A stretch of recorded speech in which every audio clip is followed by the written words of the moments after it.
Yeah, that was stupid. Now I've got cat hair in my face. Seems to be working.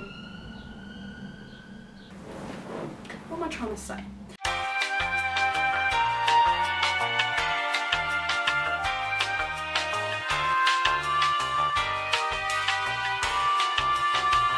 Hello and welcome back to my channel. Ashley through Frolic Through Fiction, I always struggle to say that, did a video where she went through her entire Greek collection or mythology collection, and it was all the books that she had were related to mythology because everyone knows her as the mythology queen, which she is. And I would like to be known as a Gothic queen, I guess, without actually being a goth. Hopefully by now you've watched my Gothic fiction video on what is Gothic fiction. So this really is just to kind of show you that you might own a Gothic fiction book and not even realise it by showing you the Gothic fiction books that I own. So here is my Gothic fiction collection. Some of these books are traditionally Gothic, they are written hundreds of years ago by white men that are dead now, and there are other books in here that actually have Gothic tropes and could be considered Gothic fiction even though they were written this year. So there is a real mix.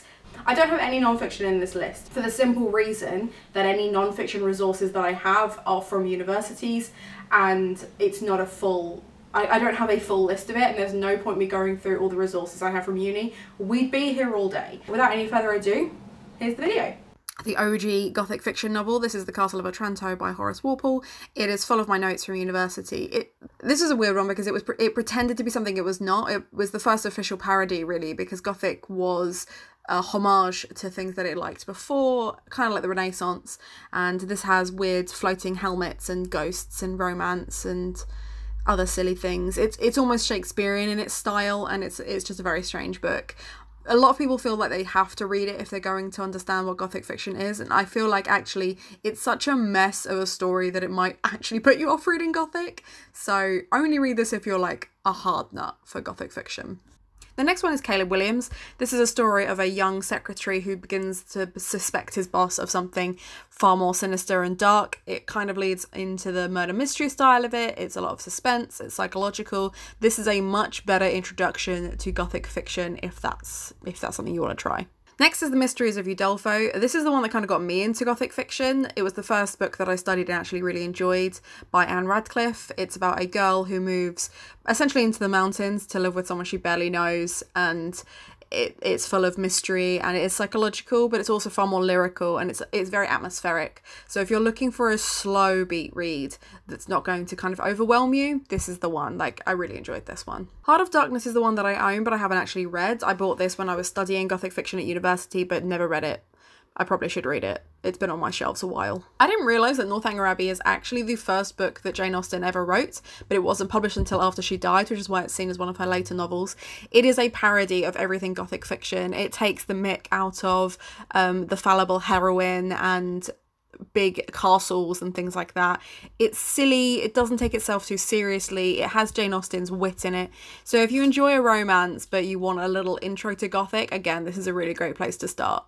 Dr. Jekyll and Mr Hyde is probably the most accessible Gothic fiction novel that there is. It is a murder mystery, but it's easy to understand. That's why they study at GCSE level. But it's also one of my favourites because it has all those really dark things in it. It's one of those books where you read it time and time again and you notice things you didn't notice before. It is very psychological, it is layered, but it is really good fun. If you like a murder mystery and you haven't read this one, what are you doing? The Legend of Sleepy Hollow, I kind of bought this because I really enjoyed the film with Johnny Depp in it, and I was like, well, I really should read it because it's one of the first American Gothic fiction novels. So it's about Ichabod Crane, who's a school teacher who moves to a town in the middle of arse crack nowhere and starts hearing all these ghost stories and spooky things start happening, and obviously in the film he gets chased by the headless horseman. I don't know if that actually happens in the book, but I'm excited to find out. The Woman in White is a slow burn mystery about a man who keeps seeing a woman dressed in white in moonlit London, but to be honest, this is not my favourite Gothic fiction novel. It is really slow and I just found it really boring. I don't know why I still have it, probably just because I don't want to neglect my collection. And before there was Edward Cullen, there was of course Dracula. This is the pinnacle of my Gothic fiction collection. I have somewhere a red leather copy of Dracula, but I'm almost 100% sure that I have lent it to a friend and I'm never going to see it again. This is a £2 copy that I picked up from a charity shop recently, but I need my other copy back. So whoever it is, you need to give me my copy back. I've included Dante's Inferno because actually there is a lot in Gothic fiction that steals from Dante's Inferno. A lot of Gothic fiction uses the kind of anti-biblical themes from the Bible, but kind of anti-religion, and it's a lot of science versus religion, but a lot of the religious allusions that they make are actually from Dante's Inferno rather than from the Bible. So it seems silly not to include it, but also look at how fucking scary that front cover is. Like, there's literally a demon eating other things. It's just weird. It's just a weird time. I've got 2 copies of Tess of the D'Urbervilles, and I don't know why, it is the most depressing book that was ever written. This is about a young girl who discovers she has rich relatives over the hill, and her rich relatives basically take complete advantage of her. Her family does not support her, and her life just steadily gets worse and worse. And just as she thinks that she's found some love and salvation, it all falls apart, which is the most tragic and Gothic of stories, really. 10 out of 10, Thomas Hardy, you made me cry. Great Expectations is very similar to Northanger Abbey in that it takes the Gothic fiction narrative and kind of turns it on its head a little bit. It's almost a parody of itself. Obviously, this was meant to be a sequence of newspaper short stories, which then became a novel, which is why it's so fucking long, but it is actually really entertaining. And I also have The Christmas Carol, which is another one that looks at morality and isolation amongst its story of Christmas and goodwill. Edgar Allan Poe, I was actually gifted the hard copy and I haven't read the paperback yet. I haven't actually read any Edgar Allan Poe. It is on my to be read list. I need to work my way through these ones. They're just so pretty. I can't bear to break them. The Adventures of Sherlock Holmes, so again, we've got some murder mystery, we've got some crimes and detectives, and it is a classic, but it is far more adventurous than other Gothics, and I think that's maybe why people don't necessarily see it as Gothic, but in my mind, if it has those tropes, and it has the kind of drugs and underbelly of London, then it definitely counts. The Picture of Dorian Gray by Oscar Wilde. This is about a young man who essentially gets eternal youth because he puts his soul into a painting that is painted of him, and whilst he morally disintegrates, the painting takes on all of that and he is able to maintain his beauty. And it is a really dark and twisted tale. There is murder, there is other horrible things, and again it has that kind of religious side to it that kind of makes it more Gothic than other novels. I really enjoy this one. If you enjoy Jekyll and Hyde and Dracula, this is another one that's for me just in top tier Gothic fiction. Next we have Rebecca. The hardback copy is my mum's. I have the 2 older copies. I think there's 3rd editions. I can't remember off the top of my head whilst I'm recording this, which is silly. And yeah, they're beautiful copies, but I've never read it. I have these really beautiful copies of Rebecca and the Jamaica Inn, but I've never read it. I think I just like the idea of it. It seems a bit too romancy for me, but mum has told me that it's really, really dark. And we've discussed what kind of dark shit she likes to read, so it's definitely on the list, but I haven't read it yet. I love the concept of Frankenstein, which is probably why I have so many copies of it. But when it actually comes to reading Frankenstein, Frankenstein is hard work because it starts at the end of the novel and then you have to work your way back through it. So it's about a doctor who creates a monster and brings something back to life. But the fact that it's a monster is because the wrong brain goes in, and it looks at religion versus science, and Mary Shelley was very religious, so it is kind of a condemnation of science, and it just all very much gets out of hand and people die, and it's very politically charged. It is good, but I don't know, it's hard work. It's really hard work. You'll need your Spark Notes for this one. Jane Eyre's a weird one because I really didn't enjoy reading this at school or uni. It seemed like really hard work. I found her really frustrating, but as an adult and an opinionated feminist, Jane Eyre is a boss bitch. And this is probably one of my favourites. Again, another top tier Gothic fiction where she is haunted by a lost love, orphaned as a child, condemned to a red room when she's, in trouble and stuff. It's a good time. It's a good time. I guess you could say the same for Wuthering Heights as well. When I studied it at uni, I was just over it, but as an adult, I'm kind of like, I get it. I get why she would be into the bad boy rather than the good guy, and the good guy's an asshole in this, so that's always fun. But here we have another Gothic classic, lots of moors and running away and other drama. Lots of drama in this one. Jane Eyre, in my opinion, is better, but Wuthering Heights is still up there. Woman in Black. I actually thought this was older than it is, but Susan Hill's actually a relatively recent author. I think this is from the 80s, but obviously it's the classic Woman in Black that was then turned into a play and also turned into a film with Daniel Radcliffe. That was a weird experience. It's generally a well-known story about a haunted house and all the other Gothic-y tropes rolled into one spooky horror story. Next is Jodie Picoult's 10th Circle. Now, I do not like Jodie Picoult at all. Generally a romance author, but the 10th Circle is about a man who loses his daughter after she is sexually assaulted, and they both deal with that trauma through the use of Dante's Inferno as a comic book series. And the reason I have this is because I studied Dante's Inferno for my dissertation, and I cannot bear to throw this away just because it has my notes in it. But you will not find any other Jodie Picoult books in my house. Will not have. 10 out of 10, do not recommend. Next is the Dante Club. This is a dark academia murder mystery about some college professors who study Dante, who are picked off one by one, and some murders follow the different layers of hell, and they have to work out who the murderer is, and it's really, really dark and really, really gruesome. They go into heavy detail when it comes to the actual torture and stuff. It's not pleasant, but I actually really enjoyed it, which says more about me than it does about you. Don't you worry. So Interview with a Vampire by Anne Rice is an absolute classic. Obviously it was turned into a film with Brad Pitt and Tom Cruise. I want to call him Thomas Cruise then. Tom Cruise. This is about a vampire who's trying to live a modern life and talking about his life story. I do have the other 2 books in the series. It is a really, really good series. And as vampires go, it is dark, it is spooky, and it's so much better than Twilight. The Wicked Cometh, I don't actually know a lot about this. I think this is a historical fiction that is also a horror and a gothic.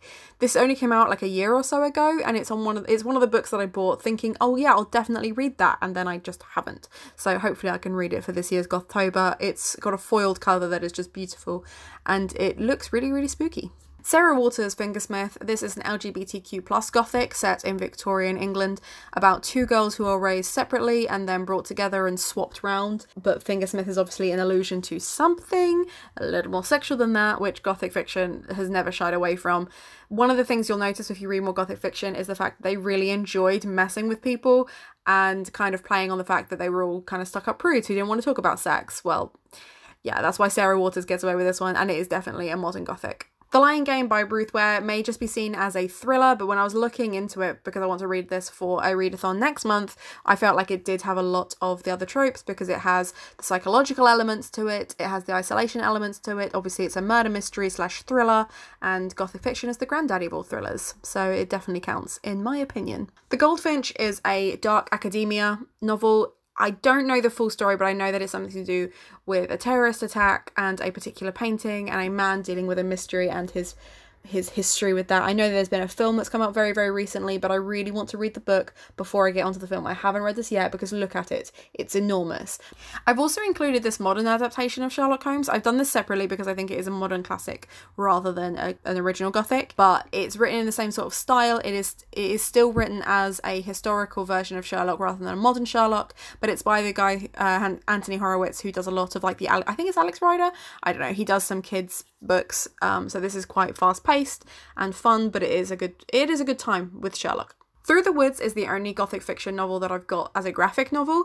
This is quite a spooky collection of horror stories and gothic-y, and it's all very red, white and black. So very much leans into the gothic aesthetic, even without looking at the stories, but the stories are really, really dark.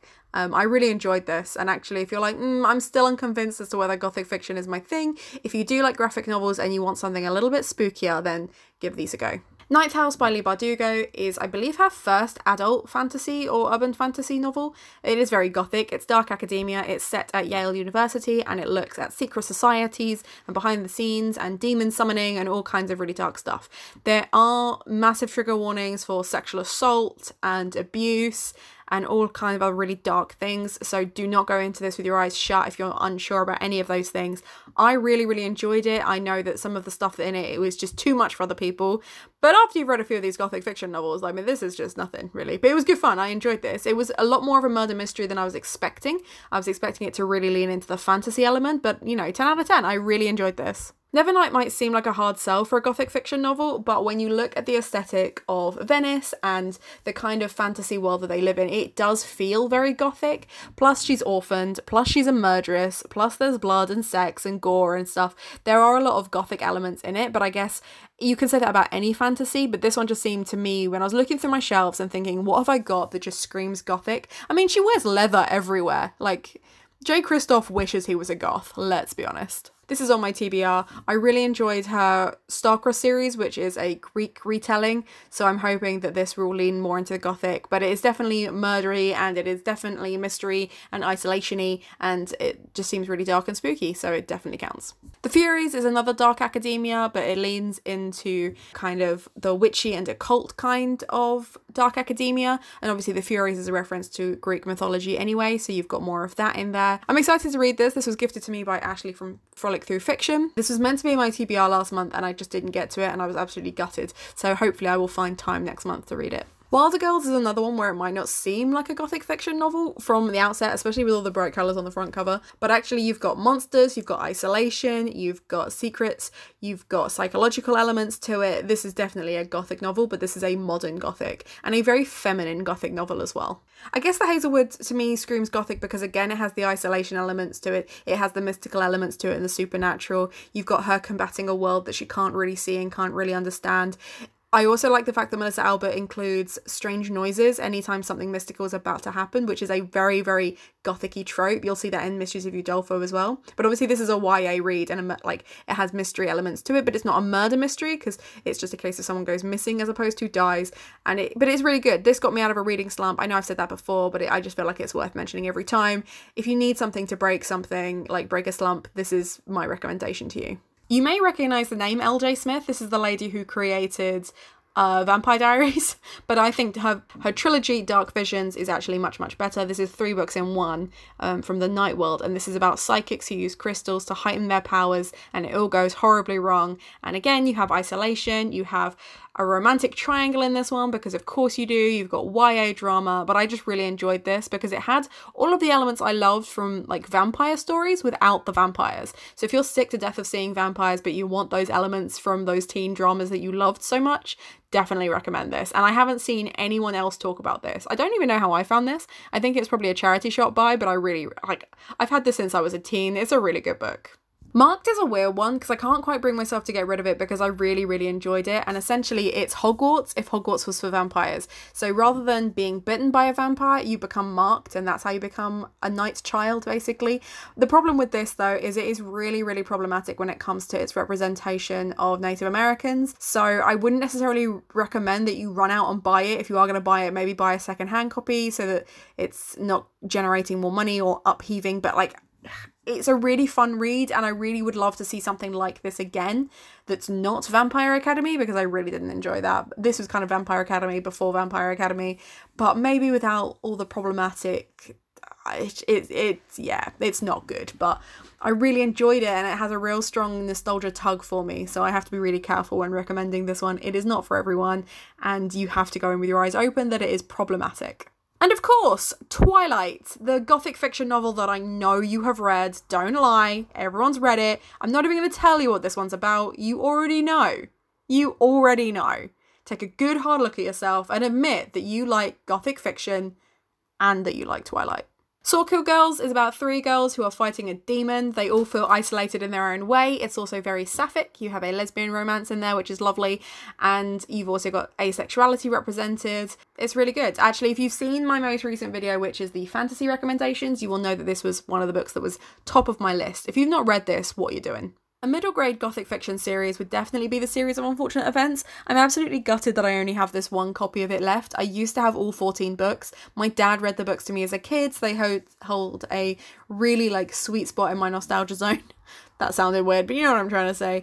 But they're Victorian-esque, but not actually Victorian. They've got mysteries and secret societies and lots of other gothic fiction tropes. So if you're really unsure and you're not, you're not convinced, seeing all these different books, there's nothing on here that tickles your fancy, but you do like middle grade, give this one a go. Witch Child's another one that you'd be hard pressed to call a gothic fiction, other than the fact that she spends 80% of this book by herself. It also has occult themes, so she thinks she's a witch, but it isn't in the tropey, boxed up by Americans way. This is a very slow paced novel. It's written out like a diary, but it's really, really good. I really enjoyed it, and I think, again, it has those gothic-y things, but it's very diluted in its gothicness. But I'm counting it anyway, because I think more people should read this book.